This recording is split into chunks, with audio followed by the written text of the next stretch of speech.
సమాధానం కన్నట్టు ఈ మాటలు మీతో చెప్పుచున్నాను. ఈ మాటలు మీతో చెప్పుచున్నాను. లోకములో మీకు శ్రమ కలుగును. లోకములో మీకు శ్రమ కలుగును. అయినను ధైర్యము తెచ్చుకొనుడి. అయినను ధైర్యం తెచ్చుకోండి. నేను లోకమును జయించి ఉన్నాను. ఈ లోకమును నేను జయించున్నా.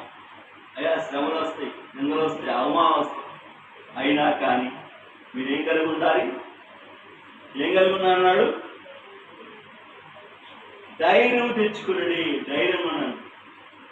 నిందించేవాడు నిందిస్తుంటాడు, అవమానించేవాడు అవమానిస్తుంటాడు. కానీ నువ్వు చేయాల్సిన పని ఏంటి?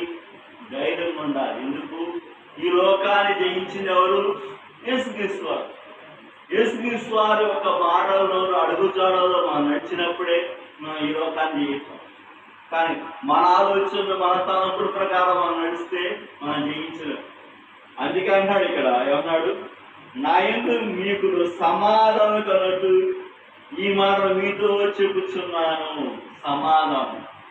మనం ప్రార్థనకు వచ్చామంటే మనకు సమాధానం రావాలి. ప్రార్థనకి వెళ్తామంటే మనకు సమాధానం ఉండాలి. సమాధానం లేని ప్రార్థన ఎందుకు?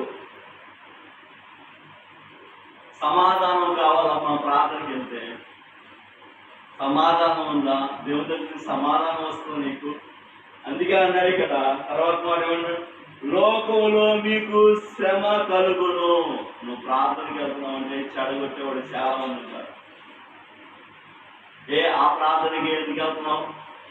మా దగ్గర ప్రార్థన లేవా, మాకు వాక్యం తెలియదా అనేవాళ్ళు ఉన్నారు. కానీ యేసుక్రీస్తు వారు ఏమన్నాడు? నా యందు మీకు సమాధానం కలుగు. దేవుని దగ్గర నుంచి రావాలి సమాధానం, మనుషుల దగ్గర నుంచి కాదు. మనుషులతో స్నేహం చేసుకున్నప్పుడు దేవుడితో పని ఏముందా మనకి? దేవుడి దగ్గరికి వెళ్ళాల్సిన పని ఏముందమ్మా? అందుకే అన్నాడు ఇక్కడ, నా యందు మీకు సమాధానం అంటూ ఈ మాటలు మీతో చెప్పుచున్నాను. దేవుడి దగ్గర సమాధానం వస్తుంది. చాలా మంది అనుకుంటారు దేవుడితో ఇప్పుడు మాట్లాడాలనుకుంటే తెలిసింది ఆ సమాధానం. దేవుడి దగ్గరికి వెళ్తున్నాం, ఎన్నో సంవత్సరాలు వెళ్తున్నా కానీ దేవుడు ఇప్పుడు మాతో మాట్లాడలే. ఎందుకు మాట్లాడతాడు? అసలు దేవుడు ఉన్నాడని తెలిస్తే కదా ముందు. దేవుడు ఉన్నాడు, దేవుడు చూస్తున్నాడు, దేవుడు వింటున్నాడు భయం ఉంటాయి కదా. సమాధానం వచ్చే దేవుడి దగ్గర నుంచి. మా ఆలోచనతో మేము తలంపులతో మేము ప్రార్థన చేసుకుంటాం, లోకానుసారం ప్రార్థన చేసుకున్నా కానీ ఎట్లున్నా పర్లా సమాధానం వచ్చిన పర్లా వారికి వారు తృప్తిపడుతుంటారు. వారికి మేము ప్రార్థన చేస్తున్నాం, దేవుడు ఇస్తాడు సమాధానం, మాకు మేలు చేస్తాడు. అలాగే కింద మాట ఏమంటున్నాడు? నేను ఈ లోకమును జయించు ఉన్నాను. ఈ లోకం యేసుక్రీస్తు ముందుగా నీకు నాకు తన బిడ్డలుగా ఉండటం కోసం ఈ లోకాన్ని ఆయన జయించాడు. లోకాన్ని జయించకపోతే నువ్వు నేను ఈ లోకాన్ని జయించలేము. యేసుక్రీస్తు ఈ లోకాన్ని జయించకపోతే నీ వల్ల నా వల్ల కాదు. యేసుక్రీస్తు సహాయపడడం అంటే మనం ఈ లోకాన్ని జయించే వారంగా ముందుకు సాగుతూ ఉన్నాం. లోకాన్ని జయించాలి. మనం ఎప్పుడు లోకపు ఆలోచనలే, లోకపు తలపులే, లోకపు మాటలేము.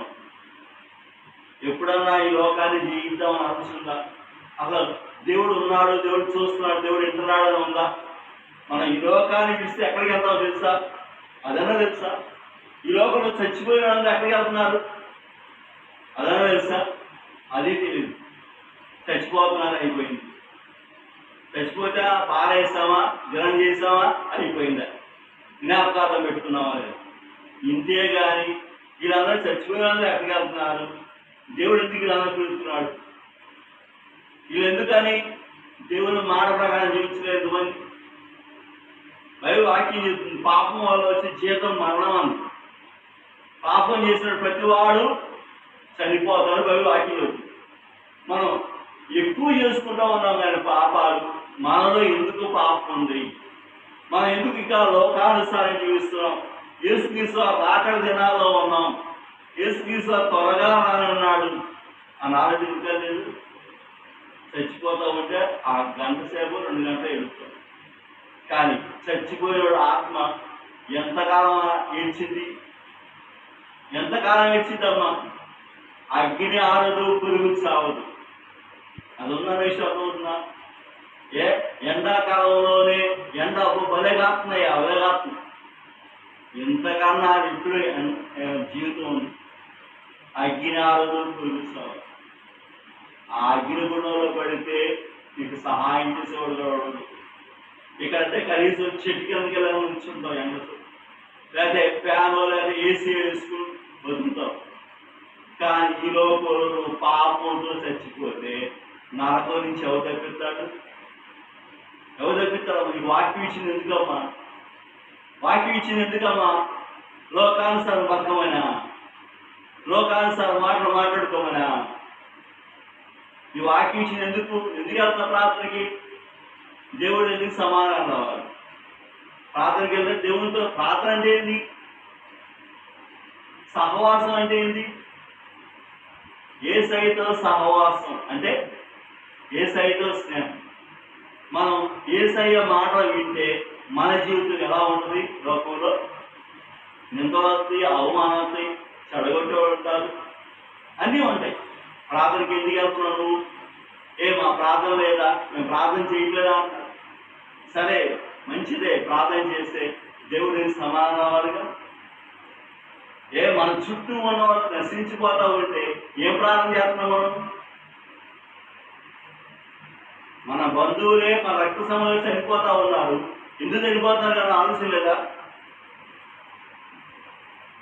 ఎందుకు చనిపోతున్నారు? చిన్నపిల్లలు ఎందుకు చనిపోతా ఉన్నారు? మన స్నేహం ఎవరితో?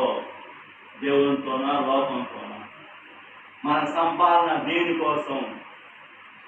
మన బిడ్డలు దేనికోసం సిద్ధపరుస్తున్నాం? లోకం కోసం, దేవుని కోసం? దేనికోసం సిద్ధపరుస్తున్నాం? అర్థమవుతుంది. అసలు బతుకుతున్నాం, ఏదో తింటున్నాం, కాలం గడిచిపోతా ఉంది. గడిస్తే గడిచింది, కానీ ఈ లోకాన్ని విడిస్తే పరిస్థితి ఏంటి? యేసుక్రీస్తు ఏమన్నాడు? నేను వాక్యం ఇచ్చానే మీకు. వాక్యం కూడా యేసుక్రీస్తు చెప్పాడు. ఎక్కడ చెప్పాడు? గ్రామాల్లో చెప్పాడు, పట్టణాల్లో చెప్పాడు. ఇప్పుడు కూడా వాక్యం చెప్పబడతా ఉంది. వాక్యంలో ఉన్న అర్థం తెలియకుండా బతుకుతూ ఉన్నామంటే మనం ఎలాంటి బతుకుమంది? ఎలాంటి బతుకమంది? వాక్యం అర్థం తెలియదు, ప్రార్థనకి వెళ్తున్నాం, సమాధాన ప్రార్థన.